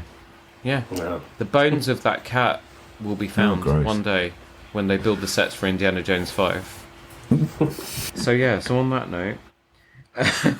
Poor cat. But yeah, so Donald Pleasance was a last minute thing. So maybe that's why his scenes were a bit more sort of reduced. I just thought it was such a shame. When I saw his name in the credits, I was really excited because I just thought, I mean, he's such an amazing actor. I remember him in The Great Escape. He was absolutely fabulous in that. Amazing actor. Was he in Halloween as well? Was he in the Halloween films, the early ones? He was. Possibly. I think he was. Don't remember because my mum sat me in front of those when I was 5. He was in Halloween and Halloween 2. Ah, yeah, there you go. He was Blythe the Forger in The Great Escape because he was blind, wasn't he, as well? Was he blind? He was, wasn't he? He was, yeah. He was going blind. That's why they didn't want to take him... They couldn't take him with them because he was a liability. Yeah. His character in Halloween was called Sam Loomis. I thought I remembered that because, like I say, my mum is a massive horror movie fan, and so I watched... She used to put me in front of them from about the age of 3 or 4 years old. I saw Poltergeist when I was about 4. Anyway, that probably explains a lot, actually. Now, this is one thing I really love about Bond gadgets. I don't know about you guys, but when these gadgets are introduced, maybe in this film it was because it was Tanaka that did it, not Q. But I completely forgot about the exploding cigarettes. Even though they kind of wave the box around and say, oh, that's okay, give Bond his cigarettes back there. I'm sure they're fine. There's nothing wrong with them. When he says, they're not dangerous apart from giving you lung cancer, surely. When he says to, you only live twice, Mr. Bond, and, you're not going to live any more after this, that's when Bond says, oh, can I at least have a cigarette first? And he's like, yes, give him his cigarettes. And that's when I went, oh my God. They're like the exploding cigarettes, but I completely forgot about it, which was really cool. Did you forget about cigarettes, Phil? No, I didn't forget about them. I knew, I suppose I didn't have anything else to think about that Sunday morning, so so I knew they were coming. You saying that I'm taking this too seriously? Just a tad. But right, when he lights that thing, yeah, and he fires it at that henchman that's on the other side of the gantry, he blows a hole through that guy. Did you see it? Yeah. He blew a hole through him. That puts this up to at least a rated 15 for sure. It was quite violent. It was pretty violent, yeah. But I don't know why he blew it out at that guy, not at Blofeld. Because by this time, what Bond needs to do is get hold of this sort of master key. I think didn't he shoot it at the guy because the guy was closing the crater or something? Guy in the red jumpsuit.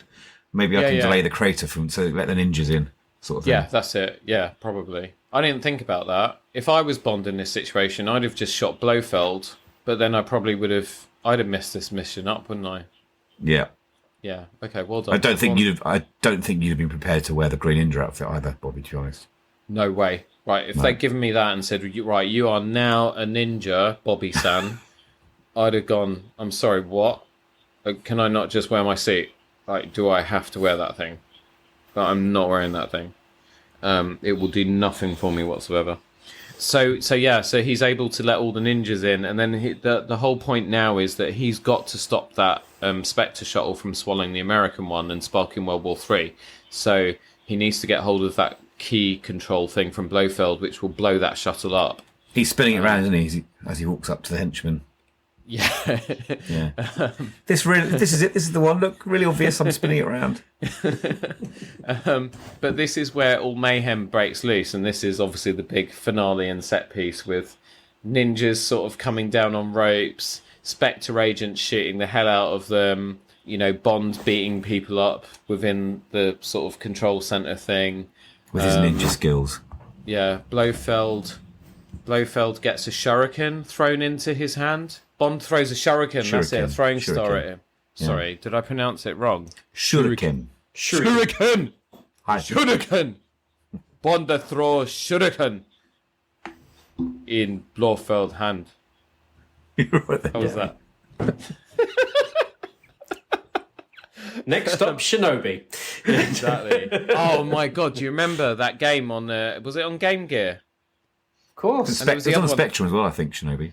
Yeah, and Ninja Gaiden on the Game Gear, where you had the 4 different coloured ninjas, and then anyway, sorry, we go off on one. Wrong podcast. So all mayhem breaks loose, and this was kind of a bit like Thunderball, but in a volcano, not underwater. Just lots of different people from each side fighting each other and killing each other. Bond running around, sort of running amok amongst it, and then Blofeld escapes. Blofeld escapes. So we know that we're going to see Blofeld again. He doesn't get killed off in this. And Bond does succeed, doesn't he? He manages to get the thing and blow up the shuttle. Then we end with John's favourite ending in a Bond film, with the rubber dinghies in the middle of the ocean. Hold on. You've not mentioned the fact that Blofeld has some secret button in a wall that basically self-destructs the entire base. Oh God, yeah. How could I forget about that? Because that's quite important, I think. Because they're kind of in the rubber dinghy. They're basking in the glow of the lava and the flames coming down. In what I would say is the worst special effect of the whole film. Yeah, 100%. I have got, and also the fact that he manages to blow the roof of that thing, which is meant to be made of metal, but it is quite clearly made of polystyrene. I will show you. Yeah. But here is where the special effects are absolutely awful. And the green screening or whatever for the volcano sort of erupting with all the lava and so on. It reacts very, very quickly, doesn't it? But it just doesn't look very good at all. Well, I mean, it's the 60s. We've got to give them their due. It's the 60s. Yeah, but then you say it's the 60s, but then, like, Phil mentioned 2001 and A Space Odyssey.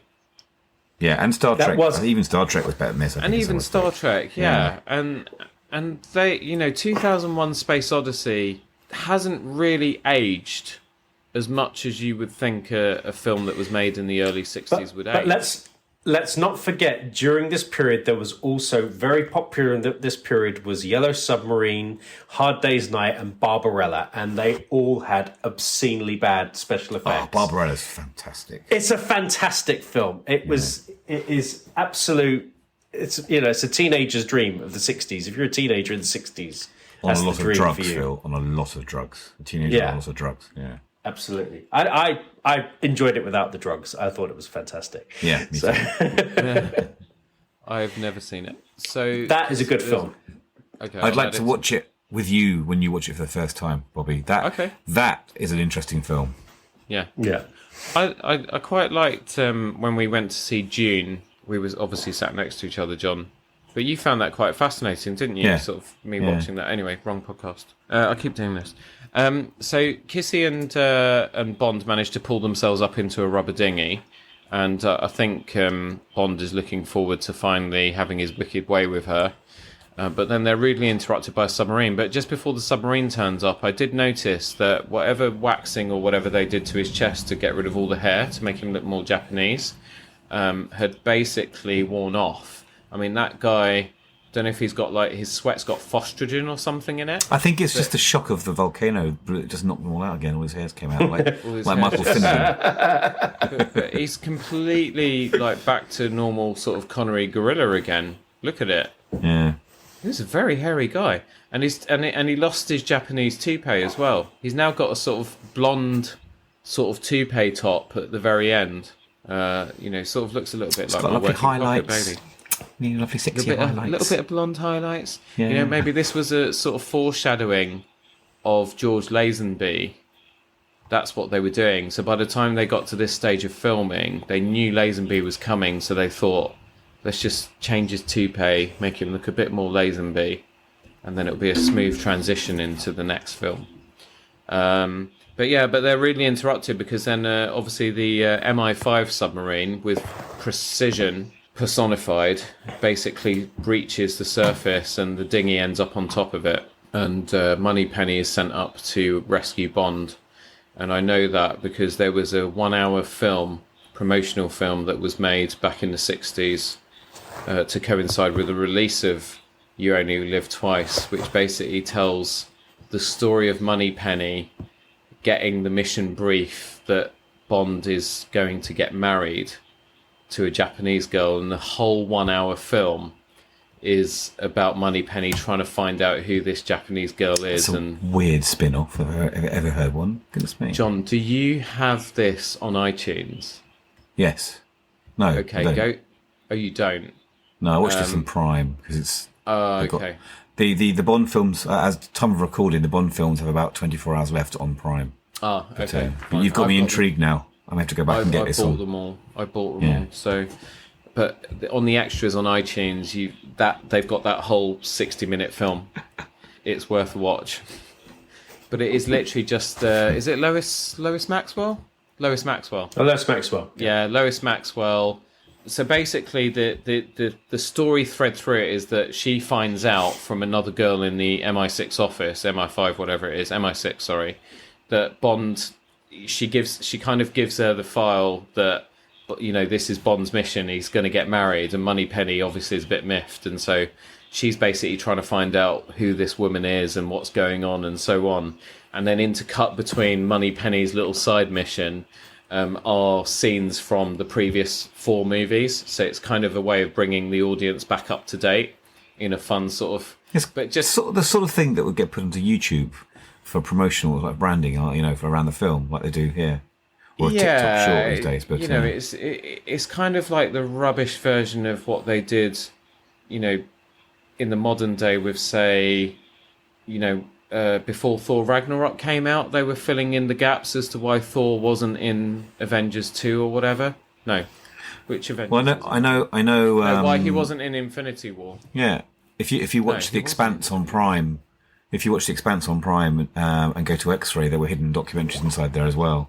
So it kind of reminds me of that as well. They kind of did that with For All Mankind as well, haven't they? Yeah. For All Mankind, they've got all this sort of like the video Apple messages has, home. Yeah, featurettes and things. Yeah. Yeah, we have to get onto that. Anyway, sorry. So we're at the end of the film. So end credits come up, and they already know what they're up to at this stage. So the end of You Only Live Twice, but James Bond will be back on Her Majesty's Secret Service.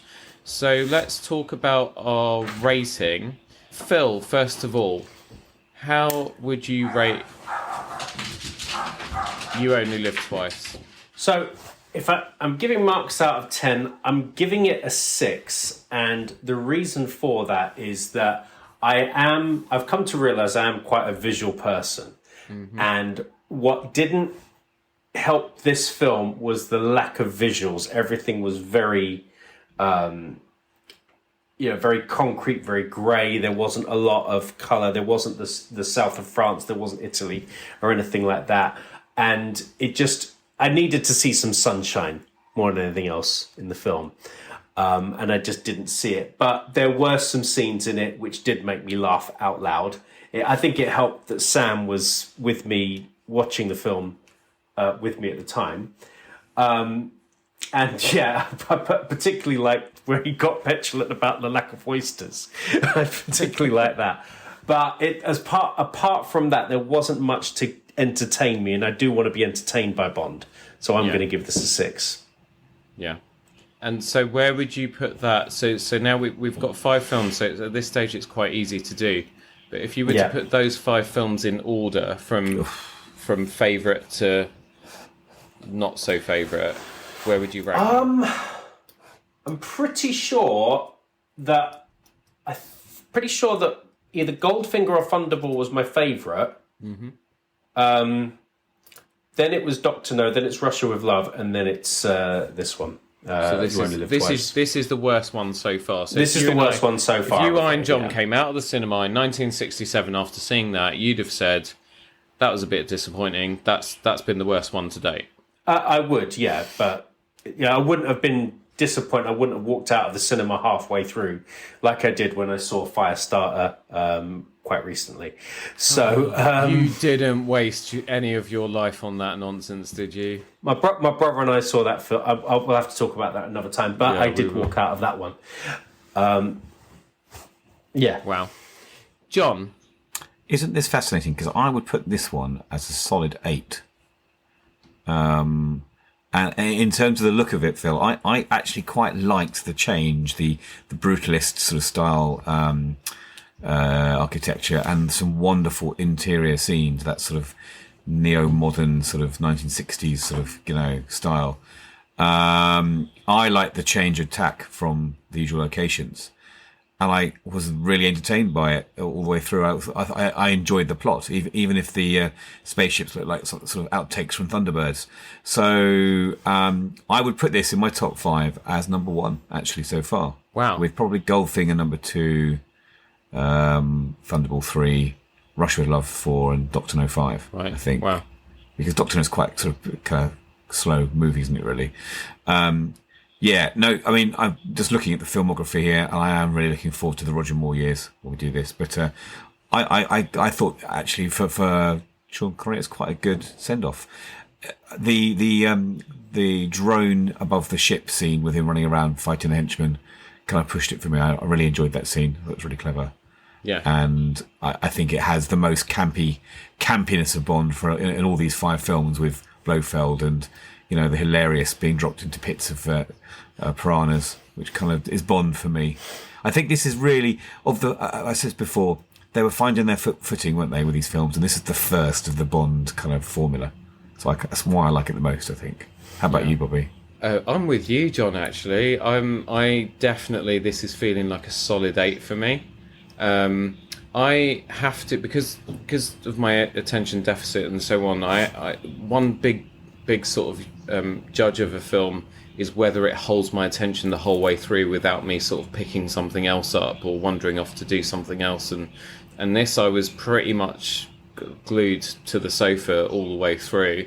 And there were moments where I laughed, and there were moments where I had my hand over my mouth in shock. And, I've just had nothing but good feelings thinking about it since yesterday. So definitely a solid 8. I would put it, I think From Russia with Love of the 5 is still my favourite. It would be between this and Goldfinger. I would say this, then Goldfinger, then Dr. No, and then Thunderball. Mm. Thunderball might rank higher for me if they'd edited down those underwater scenes. We talked about this last time. I did get really bored through them. But yeah, so this one's my second favourite so far, and I'm really shocked at that. I'm pleasantly shocked. I'm happily shocked at that, because going into this, I was when we had to reschedule this recording from last week, and I kind of wasn't bothered about that, because I wasn't really bothered about seeing this film, because I'd heard so much negative stuff about it. So it's really, really nice to have heard so much negative stuff, and some of you out there that are listening to this, and you know who you are, slap on the wrists. Contrary to what you told me, I actually really, really liked it. And I agree with Jon totally. Jon, you're absolutely right. This is where they really start to, I think, kind of hit their stride. And I think Dahl was probably, as much as he was guided by the producers in, you can have free reign, but you must get the 3 Bond girls there in these categories. I think he did a really good job of putting that sort of structure into this and really kind of cementing that formula, which again is no surprise, because if you think about Roald Dahl as an author, and we all have loved reading his stories time and time again growing up as children and even into adulthood as well, he did it. He actually did a really, really good job, as tacky as some parts of it were. I mean, I would say this: it's definitely the best soundtrack out of all the ones so far, and the song is, and the incidental music is used a lot in the films going forward from there. From that point of view, it's fantastic. It didn't hold my attention as much as some of the others, but then, films that are generally quite dark, and my brother says this to me all the time, is like films that are generally quite dark, as in dark in colour or quite monotone in colour, don't hold my interest. Like, I know that Aliens is a great film, but it's just not my type of film. I know that Dune is a fantastic film. It's just not my type of film. No, stop now, Phil. No. Don't get me wrong. I recognise that these are fantastic films. I just don't like them as much. That's all. I enjoy it. I think they're fantastic films, but they just don't hold my attention because they're just too dark in colour. You won't like the new Batman film either, really. Yeah, you'll hate that. Yeah. Okay. Apart from 2 scenes of it. Yeah. Okay. Fair enough. Well, that's the thing is Jon has said many, many times before, not just on this podcast, but on our other one on Play Paul's Turn as well. That's the great thing about all of this, is that everybody's different and everyone has different opinions and different things appeal to different people. And that's okay at the end of the day. I know what you mean about the cinematography in this and the sort of darker mood. Do you know, actually, speaking of quite dark, right, sometimes we have to count our blessings, because overall we do love Bond, and that's why we're doing this. But there was a I don't know what you call it, a sliding doors moment, I guess is what you would call it. But I'll just read this to you from the archives. So Gilbert, who was the director, young producers Broccoli and Harry Saltzman, and the production designer Ken Adam, went to Japan, spending 3 weeks searching for locations. Spectre's Shore Fortress headquarters was changed to an extinct volcano after the team learned that the Japanese do not build castles by the sea. The group was due to return to the UK on a BOAC Boeing 707 flight 911, on 5th of March 1966, but they cancelled after being told that they had a chance to watch a ninja demonstration. That flight crashed 25 minutes after takeoff, killing everyone on board. Oh my lord. In Tokyo, the crew also found Hunt, who decided to go on holiday after having his request to direct declined. Hunt was invited to direct the second unit for You Only Live Twice and accepted the job. If not for them being told about that ninja demonstration and them deciding not to take that flight, we might not have the James Bond franchise as it is today. Think about that. Wow, yeah. Shocking, isn't it? Yeah. It's quite incredible. And You Only Live Twice. I don't know if either of you know what, that sort of quote or whatever reference. I can't remember his... It's from a novel, isn't it? Is it based on... Is it a parody of a novel? Well, there was a book called You Only Live Once, wasn't there, or something? But I don't think it was a Bond spy movie or something like that. The quote was, "You only live twice, once when you're born, and then again just before you die." Okay. Which I think is a reference to when just before you die, your whole life flashes before your eyes. Yeah. Which is quite somber. Have either of you got anything uplifting to say? Because I realised that I've just completely put the mood of this in the bin.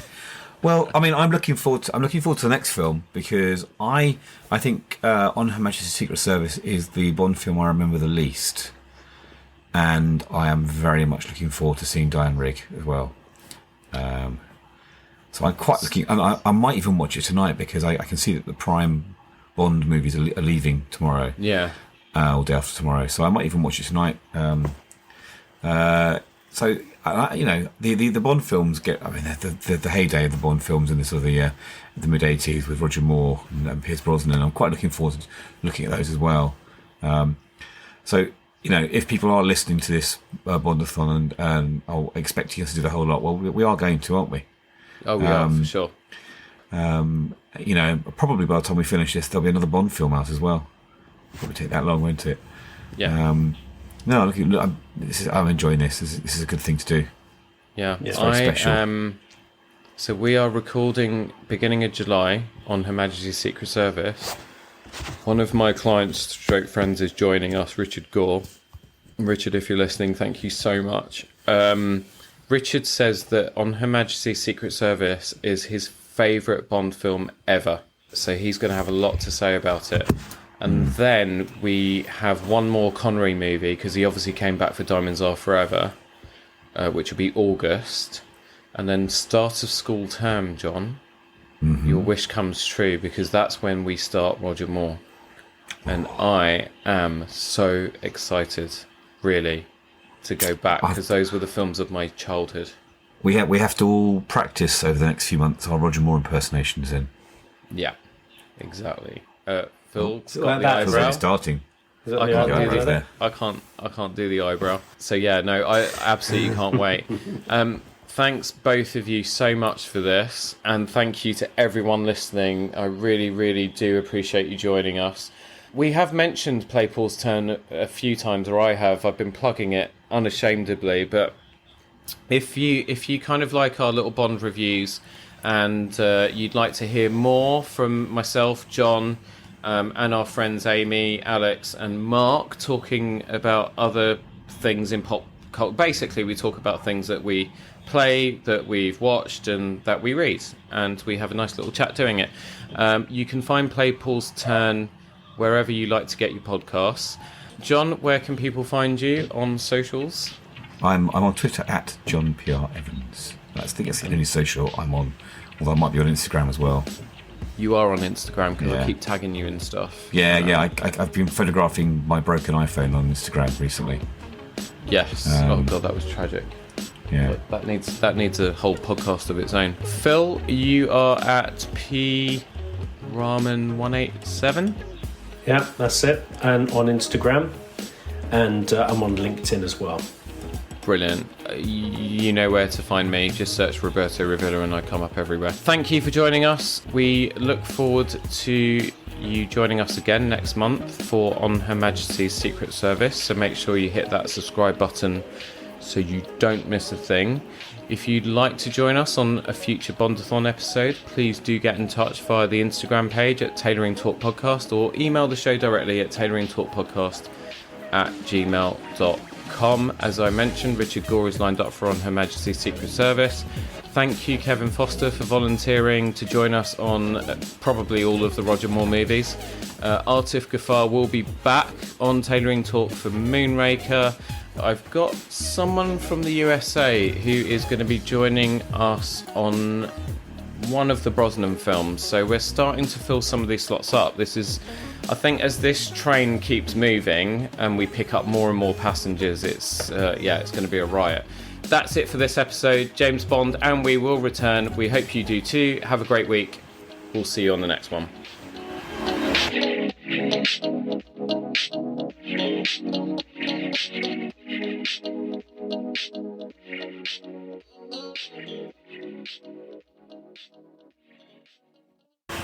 Awesome.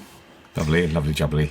The only other place I could be found is on the Hendon Mob database, but that Don't is. mention that. I don't have any ranking events on that one, so it looks a bit shit. So.